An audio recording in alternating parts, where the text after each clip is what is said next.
Di dunia ini, tak semua hal bisa dijelaskan oleh logika. Selamat datang di Boy Cerita Misteri, tempat di mana misteri bukan sekedar cerita, tapi kenyataan yang mengintai.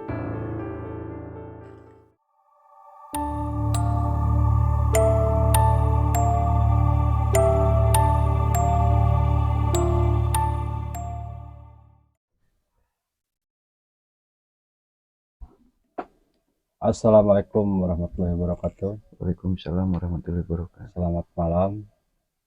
Masih di Boy Cerita Misteri. Kali ini kita kedatangan narasumber yang sekaligus juga masih kru di Boy Cerita Misteri. Dan ternyata kita juga baru tahu beliau ini punya cerita yang di luar nalar lah, atau tidak masuk logika. Cerita di mana daerah asal beliau yang dulu. Oke, tanpa berlama-lama kita langsung aja kenalan dulu lah sama Brand John. Sehat Bang? Alhamdulillah. Sehat. Oke, tanpa lama-lama lah kita langsung aja dengerin ceritanya. Silakan. Assalamualaikum warahmatullahi wabarakatuh. Waalaikumsalam. Selamat malam untuk saudara-saudaraku dimanapun berada. Di sini saya sebagai narasumber dan akan sedikit bercerita tentang pengalaman saya pribadi, di mana kami berempat sebagai kru kebetulan dari beberapa daerah juga, termasuk saya dari salah satu daerah yang masih di Jawa Barat, Kota Bandung juga. Di sini saya akan sedikit bercerita. Di sini saya akan sedikit bercerita tentang pengalaman, yaitu ya mungkin kalau dibilang mistis ya mistis lah. Mungkin singkat cerita, dulu di daerah saya pribadi mungkin bisa dibilang masih perkampungan. Kalau di adat kami tuh mungkin kalau bahasa umumnya apa ya, kalau geledegan tuh apa, masih perhutanan lah, masih rimba. Dan begitupun di daerah kami tersebut, di daerah saya pribadi, selain rimba masih kota banjir, kota banjir. Dari sini saya akan bercerita pengalaman mulai lagi pada saat, jadi suatu hari saya masih di usia 12 atau 13 tahun. Mungkin tahun berapa itu Kang? Kalau nggak salah di tahun 92. Saya pun masih di usia tersebut, SD kelas 4 atau kelas 5 lah, kurang lebih gitu ya, Dah, salah satu pengalaman saya yang betul-betul, ya mohon maaf, mungkin sedikit menyeramkan lah gitu kalau untuk pribadi saya gitu ya, sedikit menyeramkan. Saya keluarga masih komplit, orang tua masih komplit, dan kebetulan orang tua saya, bapak saya atau disebut abah lah gitu, beliau punya kemampuan lebih. Ya mungkin kalau orang tua zaman dulu lah ya, zaman dulu, jadi punya pegangan pribadi masing-masing. Dan kebetulan beliau juga salah satu sesepuh di daerah kami. Dulu di tahun tersebut masih banyak orang-orang yang masih, kalau dibilang sekarang kesurupan. Kesurupan. Masih jadi hal sekecil apapun pasti dikaitkan ke mistis gitu maksudnya gitu. Nah, saya singkat dulu apa namanya, saya suka ikut orang tua kemanapun berangkat gitu, kemanapun pergi gitu. Saya suka ikut karena saya jujur dari 15 bersaudara saya paling bungsu, paling kecil. Nah, jujur apa namanya, dulu saya jadi kemanapun orang tua saya pergi, pasti saya ikut gitu, pasti saya ikut. Nah, kebetulan orang tua saya ada panggilan untuk menyembuhkan salah satu warga yang kebetulan lagi kurang sehat atau ada apa gejala-gejala yang di luar nalar lah gitu. Nah, kebetulan saya pun ikut. Nah, sesudahnya di lokasi, mungkin saya masih awam lah, belum paham betul tentang mistis gitu ya. Tentang mistis, saya pun sama orang tua saya pun, abah, dipersilakan untuk duduk untuk menyembuhkan salah satu warga tersebut. Dan ternyata mungkin pandangan saya pribadi, kalau orang tua mungkin udah paham dari awal datang juga, betul. Nah, pandangan saya ada yang berbeda. Kenapa? Warga tersebut yang kondisinya lagi sakit, saya tahu sehari-harinya saya tahu. Tapi pandangan pas waktu atau saat tersebut ada perbedaan pandangan, maksudnya gini. Jadi ada raut wajah yang betul-betul kurang beda gitu ya, ada perbedaan lah. Jauh ada perbedaan maksudnya gitu. Saya pun nggak banyak bertanya karena mungkin masih kecil, tapi memori masih tersimpan gitu maksudnya. Nah, di sana saya nggak sempat bertanya ataupun bertanya ke orang tua kenapa atau kok jadi begitu mukanya gitu maksudnya gitu. Nah, singkat cerita, orang tua saya lagi tahap penyembuhan ya, menyembuhkan orang tersebut, saya pun duduk di pinggir orang tua saya. Nah, kedatangan orang tua saya udah diketahui atau udah dipersiapkan lah sama orang yang sakit itu, udah jaga-jaga ya. Jadi kalau bahasa Indonesia mau ngapain kamu kesini, tapi bahasanya gini, dek naon maneh kadi, sambil kasar, dan si tangannya itu mengepal seolah-olah mau mukul, tapi ditahan sama pihak keluarga. Nah, di sana orang tua saya, sependengaran saya, bertanya kalau kata umumnya, udah pergi kamu, mau ngapain diam di tubuh orang ini, maksudnya diusir gitu lah ya. Secara tidak langsung diusir, tapi secara baik-baik juga maksudnya. Nah, nggak mau lah berontak. Nah, kata orang tua saya, udah lepasin aja, biarin, mau mukul, mau nendang silahkan. Tapi karena mungkin orang tua saya punya benteng mistis gitulah, kayak gitulah, nggak mempan mental.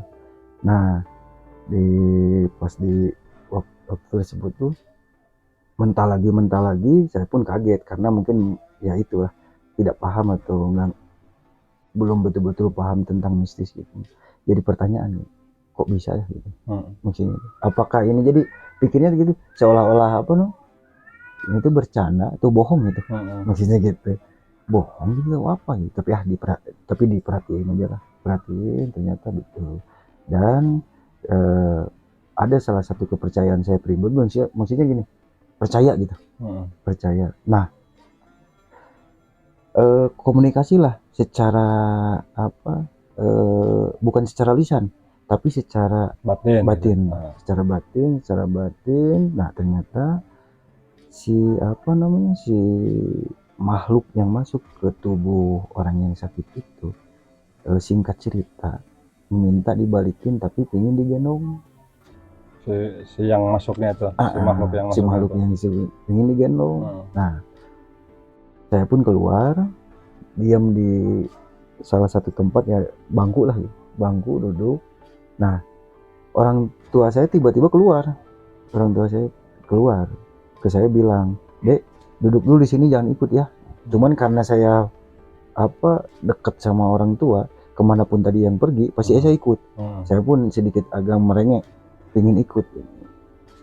Ya orang tua mempersilahkan, "Ayo ikut atuh." Ikut.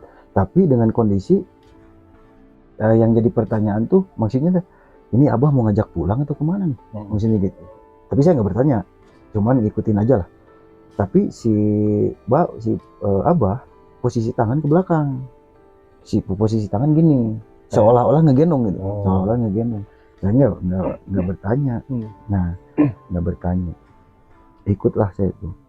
Pas ikut, jujur di perjalanan jujur nih, ini emang pengalaman saya real, bukan tidak ada mengada-ngada, emang real jujur. Cuman ya mohon maaf kalau misalkan ada bahasa-bahasa yang kurang pas gitu, karena ya namanya memori lah, tahun 92 ingat lagi ya. masih diingat-ingat. Nah, di perjalanan kan jujur dari lokasi tersebut ke lokasi kedua itu lumayan jauh dan masih, kalau ini pohon bambu lah, masih pohon bambu kayak bambu, terus melewati salah satu pemakaman umum gitu. Nah, lewat jujur mungkin namanya masih anak kecil, jadi masih, kalau kata orang sekarang mah belum punya dosa lah gitu. Belum punya dosa. Banyak lah kayak kayak ngelempar, tapi tertujunya ke saya. Banyak gangguan Banyak gangguan, dilempar lah. Bah, ada yang ngelempar katanya. Udahlah biarin, kamu ikutin aja, pegang baju abah. Itu ya, berdua berdua sama abah. Nah, pas pertengahan jujur nih, ada salah satu pohon apa ya, kelapa bukan, kayak palem. Nah, itu palem. Salah satu pohon palem itu ada, kan agak gede tuh, kayak terus si si dahannya tuh kayak kelapa kan. Nah, bergoyang gini kayak angin. Abah mah udah tahu, saya mah kan nggak tahu. Kata abah tuh, "Dek, jangan dilihat, kamu nunduk aja, Pak." Oh ya udah, nunduk sambil megang, nunduk. Nah, pas pulang, pas ke lokasi kedua, abah tuh nyuruh saya duduk di kayak kalau itu malah buat nanam ubi. Jadi kalau di sana tuh ubi tuh sebelum ditanam, jadi bikin tahapan gini si tanahnya tuh. Ya gitulah, gelombang-gelombang gitu lah. Saya tuh duduk di sana. Ada jarak 5 meteran lah. Udah duduk di sini, jangan takut, jangan apa-apa. Diem aja, kata abah, diem. Abah ke lokasi tersebut, caringin yang saya bicarakan. Nah, pohon caringin, tapi caringinnya tuh itu emang udah langka lah sekarang, kaliage. Jadi si pohon tapi berduri semua. Nah, itu masih bisa dimakan kalau di daerah saya tuh, bisa dimakan itu buahnya tuh. Nah, abah masuk ke sana. Nah, di perkampungan saya tidak ada yang namanya WC, jadi pacilingan. Masih di sungai gitu ya? Di sungai, jadi pacilingan. Nah, di bawah itu, di bawah pohon tersebut ada pacilingan. Nah, itu abah maju ke sana. Saya itu merengek dulu, "Bah, mau kemana, kok saya ditinggalin?" Gitu. "Diam, kamu nggak bakalan apa-apa, diam aja di sana." Oh ya, ngikutin aja. Abah agak, ya kalau kata saya, ngomong sendiri gitu. Ngomong sendiri, abah tuh ngomong apa gitu, biarin. Nah, karena mungkin ada beberapa makhluk yang mendekat karena saya tidak merasa, abah pun lari ke saya. Nah, sedikit agak dibentengi lah, berupa dibaca-baca. Baca-baca. udah diem deh ya, kalau misalkan ada ini itu jangan jangan dihiraukan, biar aja. Oh ya udah, saya tuh ngikutin aja sambil berselendang samping sarung lah, Sarung. berselendang samping si kopiah pun nggak rapi lah, kayak seperti ini nih. Kayak seperti ini. Nah, diam lah, Abah berkomunikasi secara batin. Nah, ternyata habis ke lokasi tersebut, Abah pun balik lagi ke lokasi pertama. Ayo deh, ikut pulang lagi. Di pertengahan jalan, Abah di ngadepin salah satu makhluk, tapi mata batin saya nggak lihat, tapi Abah lihat. Nah, ditanyalah, kalau bahasa kita, ngapain kamu nyegat saya, mau ngapain? Jadi seolah-olah nantang. Saya itu dengan ya mah pas Abah ngomong itu, udah saya itu dirangkul sama Abah, rangkul pas ke tempat pertama.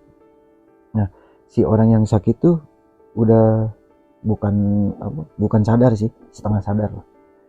Bertanya lah keluarganya tuh bertanya, keluarganya tuh, Bah, kenapa Amih, kalau disebut di sana, Amih saya kok sampai kayak gini. Oh, ini yang ininya ibu-ibu wanita gitu. Ibu-ibu, Amih itu ibu-ibu. Usia 60-70-an lah kurang lebih. Orang nggak tahu anaknya, saya lupa lagi, nggak tahu anaknya atau saudaranya siapa, yang bertanya lah ke Abah, Bah, kenapa sampai Amih kerasukan kayak gini? Apakah Amih salah atau apa, takutnya gimana? Nah, ternyata yang saya dengar ceritanya, Amih itu BAB, buang air besar ke tempat tersebut. Nah, ternyata di bawahnya tuh ada nenek gombel. Di bawah nenek gombel. Yang tahu mungkin nenek gombel gimana rupanya? Nah, maksudnya yang mungkin lah semua juga tahu. Wewe gombel. Nah, gitu, wewe gombel. Ternyata di bawah si pacilingan itu, WC umum lah ya. WC umum itu, diamlah si makhluk tersebut. Jadi merasa terhina. Ya udah dikasih paham juga oleh Abah. Ya namanya juga manusia sama makhluk, nggak tahu ada makhluk kayak gitu di bawah, udah dijelasin. Cuman pas posisi gitu, jadi si Amih tuh bukan sekali dua kali. Jadi karena kan sungai di daerah kami ada waktunya menyusut, jadi nggak ada air. Nah, pakailah, mohon maaf nih, agak jorok juga, maksudnya pakai plastik. Dipakai plastik, mungkin karena buru-buru atau apalah gitu, dilemparlah si plastik sama yang jorok itu, dilempar, nyangkutlah ke pohon tersebut. Nah, kesaksian si Abah itu ternyata bukan sekali dua kali, udah beberapa kali sih. Jadi makhluk yang nempatin pohon tersebut seolah-olah terhina, maksudnya gitu, seolah-olah terhina. Nah, supaya nggak balik lagi, ada beberapa permintaan. Jam 12 malam, Ami sama didampingi beberapa keluarga dan Abah juga sambil membawa sesajen, seolah-olah sesajen itu permintaan, mohon maaf lah gitu, sesajen. Tapi di sana semuanya sesajen tuh hitam, maksudnya hitam tuh kayak ayam hitam, ayam cemannya kayak gitu, yang penting hitam lah kayaknya. Terus kayak kopi, kayak yang diminta ya, beberapa benda lah gitu. Nah, besoknya jam 12 malam, Abah dan saya tetap ngikutin sih, karena Abah kemana pasti ngikutin. Nah, Abah tadi awalnya sih agak melarang juga, cuman saya tetap ngeyel, ikut lah. Nah, sesajen buat itu tuh Bakti. Bukan. Nampan. Nampan. Nampan. Kalau di kampung kita kan nyiru tuh. Nyiru gitu. Iya. Bawalah ke sana. Kalau nggak salah 5 orang tuh termasuk saya. Nah, bawa ke sana. Si Ami itu kondisinya masih tetap lemah, nggak bisa ngomong, nggak bisa apa. Bawalah ke sana. Abah interaksi sama makhluk tersebut. Mungkin pikirnya Abah gini, supaya apa, dari pihak keluarga, dari pihak Ami betul-betul apa percaya, dibukalah mata batin si keluarga sama Amihnya itu. Cuman Amih karena mungkin nggak kuat, karena apa, kemunculannya pertama mendadak, kedua sedikit lah acak-acakan lah gitu, nggak kuat, pingsan lah. Terus salah satu keluarganya pingsan, sama termasuk saya pingsan karena saya juga dibuka batin. Nah, pingsan lah, tinggal Abah sama kalau nggak salah adik dari si Amih itu. Nah, interaksi katanya. Intinya mau permohonan minta maaf gitu. Permohonan minta maaf. Saya nggak lama, cuman 10 menit saya terbangun lah. Tapi tetap masih lihat. Tapi saya cuman gini, nggak mau melihat karena mungkin masih kecil ya, jadi gini terus cuman lihat gitu. Nah, bentuknya gini nih, kalau nggak salah saya ini, rambut panjang, agak sedikit putih-putih gitu, terus mohon maaf nih, susu payudara tuh kesini segini, kuku panjang agak samalah kayak makhluk itu pasti nggak jauh dari gitu, kayak gini, cuman si telinga kecil tapi gini nih, runcing ke atas. Nah, terus si berpakaian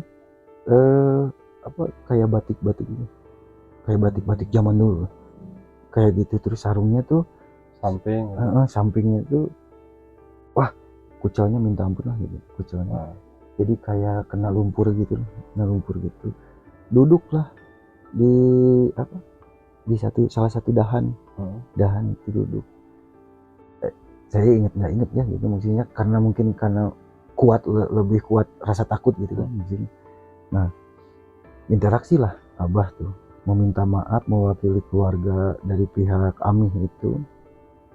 Nah, di sana udahlah interaksi, balik lagi lah, balik sama keluarga. Terus si Amih juga dipopong lah, dipayang gitu, dipopong karena pingsan. Dari pertama dibuka batin itu Amih lihat pingsan langsung, baliklah ke sana. Pas balik di rumah Abah membekali salah satu benda lah ke Amih, kalau ada apa-apa jadi kayak lengkuas. Nah, lengkuas cuman bukan dimakan, jadi dikunyah udah, jangan sampai ditumbuk, tapi dikunyah, tapi dari pihak keluarga, harusnya sama anak dari anak kami. Ini nitip, kata Abah ini, saya nitip ini kalau tuh misalkan Amih kejadian lagi, jadi udah ada rasa-rasa mau kedatangan sosok yang gitu, lengkuas ini potong sedikit, dikunyah di mau disemurin, mau dilempar ke tiap pojok rumah. Tiap pojok rumah. Nah, habisnya itu saya pun balik ke rumah. Nah, singkat ceritanya ada laporan lagi, 3 hari atau 2 hari lah, 3 hari 2 hari Amih kayak gitu lagi, cuman sifatnya bukan kesurupan. Jadi seolah-olah makhluk tersebut tuh ada di rumah, gangguin di rumah. Kan kalau di rumah kalau kata orang Sunda mah hawu kan, nggak ada yang kompor, hawu kan buat itu nasi gitu kan, kayak gitu. Nah,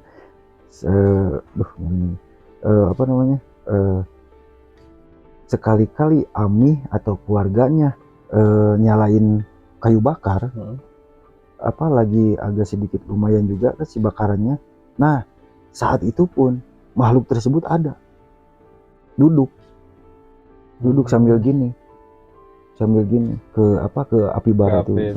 gini pandangan Ami. Hmm. Nah makanya Ami suka kayak yang mau kesurupan, tapi bukan, karena mungkin Ami lihat. Kalau keluarganya mah enggak, kalau Aminya aja itu kembali lagi, itu Kak Dede, itu kembali lagi gitu kan bilangnya. Setiap Ami mau siang hari, mau pagi, mau malam, kalau posisi si tungku itu nyala, ada sosok tersebut lagi gini duduk. Cuman yang Aminnya jadi kaget tuh, duduk gini, kalau Ami melihat dia nengok cuman tertujunya ke Ami doang gitu. Nah makanya kaget, ada muncullah bahasa-bahasa itu kesini lagi Kak Dede gitu maksudnya gitu. Nah di sana merasa terganggu, manggillah Abah. Dipanggil, pas Abah dipanggil, ternyata yang digadang-gadang makhluk yang pertama ternyata bukan. Oh, beda lagi. Beda. Tapi dari pihak keluarga. Jadi gini nih. Dari salah satu keluarga Ami ada yang meninggal. Karena mungkin pingin ada salah satu yang mau disampaikan atau apalah gitu, tapi menyerupai makhluk yang pernah mengganggu dulu, masukin Ami gitu kan. Nah jadi intinya begini, kalau kata Abah mah singkat ceritanya, dia mau mau titip pesan ke Ami, keluarga, termasuk warga di sana, bahwa sana tuh yang pertama jangan sembarangan, yang kedua kalau tuh misalkan di sana kan gak ada WC, nah, jadi pipis itu sembarangan. Nah permisi, karena selain anda kami pun ada, maksudnya gitu. Jadi pingin menitipkan pesan lewat Ami, karena Ami tidak kuat buat ngehadapin makhluk tersebut. Jadi pesan itu tidak tersampaikan ke Ami. Maksudnya tuh si makhluk tersebut tuh nih, kalau kitanya begitu lah, nih titip pesan nih buat manusia nih, kalau gitu kalau bisa jangan sembarangan, permisi dulu, selain ada anda kami pun ada, keberadaan kami ada gitu, maksudnya gitu. Nah makanya Abah simpulkan ternyata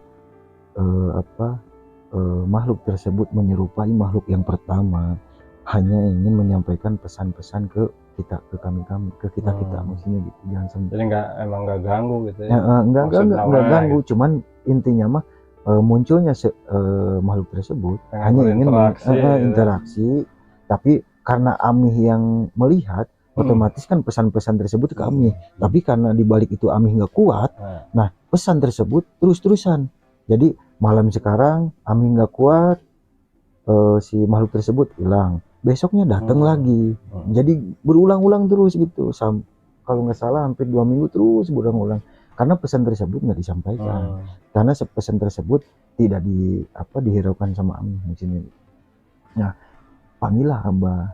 Nah ternyata interaksi sama Abah, maksud tujuan makhluk tersebut di sisi lain karena menyerupai makhluk pertama, maksudnya hanya ingin menyampaikan pesan tersebut, maksudnya gitu. Cuman ya itu kembali lagi karena Ami nggak kuat, disampaikanlah ke pihak keluarga. Nah dari sana warga tuh sadar bahwasanya tuh selain ada kita sebagai manusia, ternyata ada makhluk ekstra yang tidak bisa sepenuhnya dilihat oleh kami, itu oleh kita, berdampingan lah ya. Berdampingan. Nah sebetulnya mah jujur kalau disangkut pautkan dengan cerita-cerita yang dulu, banyak sebetulnya. Karena mungkin saya pengalaman saya pribadi, wah paling ekstrim lah kalau untuk pribadi saya gitu. Nah mungkin untuk cerita ini ya mohon maaf kalau tuh misalkan ada kekeliruan bahasa gitu ya, karena sifatnya intinya karena kami asli orang Sunda, jadi ya mohon maaf kalau ada bahasa-bahasa yang kurang denahnya kurang nyaman lah gitu untuk didengar gitu maksudnya gitu. Ya mungkin itu cerita pertama saya. Mungkin untuk kedepannya ada beberapa cerita yang akan saya sampaikan. Mudah-mudahan jadi jadi teman teman apa eh, teman untuk tidur atau apalah gitu maksudnya gitu. Paling itu Kang cerita dari Siap. saya sementara. Mudah-mudahan ada waktu yang tepat, waktu yang pas, saya pun pasti akan sedikit menyampaikan pengalaman saya yang selanjutnya gitu. Selanjutnya paling dari saya segitu. Wabillahi taufik walhidayah. Wassalamualaikum warahmatullahi wabarakatuh. Waalaikumsalam. Oke, buat teman-teman mungkin itu cuman salah satu ya Pengalaman ya. lah. Mungkin cuma salah satu pengalaman yang baru diceritakan. Ini saya jujur aja saya juga baru tahu nih, padahal udah lama kenal sama beliau ini. Hampir dari 2009 ya. 2009 sampai sekarang baru sekarang ini ngobrol-ngobrol pengalaman pribadi kayak gini. Ya mudah-mudahan terhibur lah. Jadi ada teman maksudnya ada teman untuk merenung atau apalah. Ada salah satu pengalaman dan salah satu pesan juga kan dari makhluk-makhluk yang mungkin di luar sepengetahuan kita sebagai manusia lah gitu kan. Ada pesan ya, intinya mah itu lebih garis besarnya malah nitip, selain ada kita, ada makhluk-makhluk yang tanpa disadari oleh kita kanan kiri kita, ya intinya mah lebih berhati-hati, lebih etika dipakai, terus permisi dalam sedikit maksudnya dalam salah satu melangkah lah gitu, aktivitas apapun pasti. Paling itulah titipan-titipan untuk sementara. Oke,